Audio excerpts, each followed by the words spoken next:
এই নতুন বছরটা আমরা যেন বেশি বেশি আল্লাহর শুকরিয়া দিয়ে নতুন বছরটাকে সমৃদ্ধ করতে পারি, বেশি বেশি যেন আল্লাহর ইবাদত করতে পারি।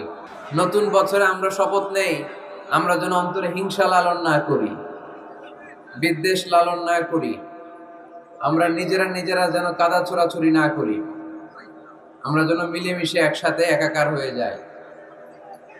আল্লাহ তুমি কবুল করো, আমরা পড়ি আমিন। 60টা জিনিস মানুষ মরে যাওয়ার পরে তার কবরে পৌঁছতে থাকে।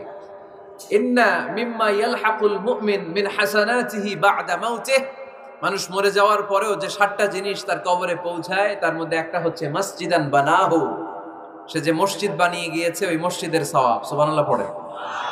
আপনি টাকা দিয়ে মসজিদ বানিয়ে দিলেন, ওই মসজিদে মুসল্লিরা নামাজ পড়ে, রোজাদাররা এসে ওখানে ইফতার খায়, তাহাজ্জুদ আদায়কারীরা তাহাজ্জুদ পড়ে, তাদের সওয়াবের কমতি হবে না, কিন্তু তাদের সওয়াবের একটা পার্সেন্টেজ